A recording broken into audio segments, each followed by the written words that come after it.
این شما و این مرد بامزه باحال باشین، لبخند بزنید، خوب دست بزنید، سالن رو منفجر میکنه. دیجی حسن ریبندی.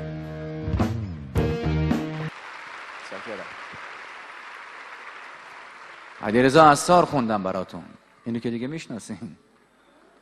دیشب اینجا محمد اصفهانی اجرا داشت، نشست پای برنامه من، فکر نمیکرد که بتونم ایستگاه اونم بگیرم.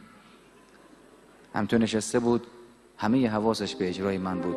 آهنگی را اجرا کردم از کارهاش که دیشب اینجا نخوند، منتها با این تفاوت که حتی سازشم خودم زدم و بعد خوندم.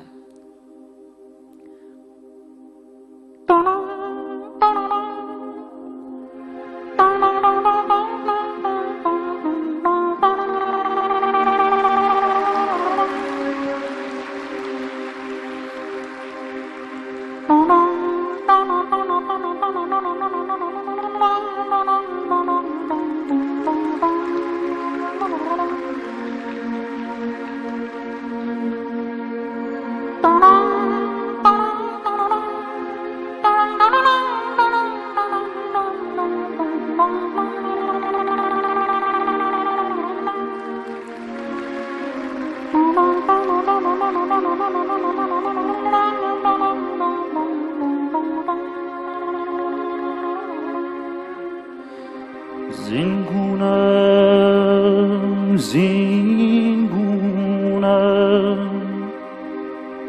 که در غم غربت شکیب،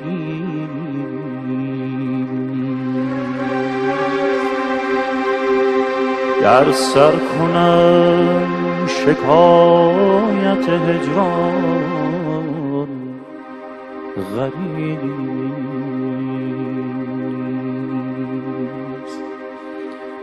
جانم بگیر و جانم بگیر و صحبت جانانم ببخش یاران، که از جان شکیب. بسه دیگه، برام دست بدم ببیش. یعنی اصلا عاشق شده دستاتونم، شما نمیدونید یاد حالا با هم. و خداییش انقدری که ذرت مکزیکی در ایران اشتغال زایی کرده، تو خود مکزیک این کارو نکرده. آدم خاصیه. به من میگفت که دقت کردی حسن تا حالا سر جلسه امتحان، سر سخت‌ترین سوال امتحانی چرت‌ترین آهنگ دنیا میاد تو ذهنت؟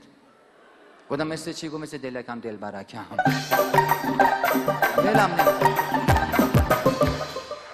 دلکم دل برکم، دل برکم نمکم، تا که بردی سرکم و شکستی بال و پرکم، منی که شاپرکم توی عاشقاتکم، چی شده که عشقم و گذاشتی با یک کلکم.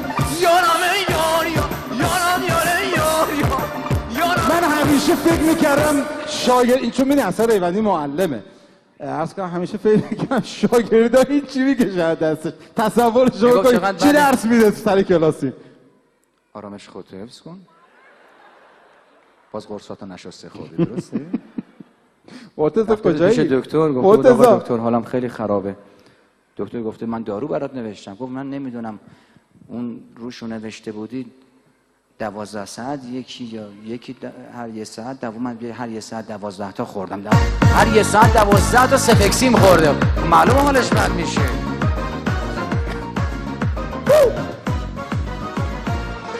بیا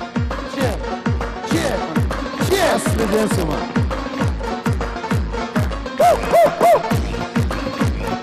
گندتون اینه؟ ببینم تو بالاخای اون در اومدی الان؟ آره؟ نخیر، من آمدم میگم خانم ها آقایان، لیدیز اند جنتلمن، درست فرمودن، ایشون معلم هست. با هلیکوپتر از بالای میدان آزادی که حرکت کنید و پایین نگاه کنید یه مدرسه راهنمایی میبینید، بچه‌هاش اینجوری هم. مگه من کانگورو پرورش میدم مرد حسابی؟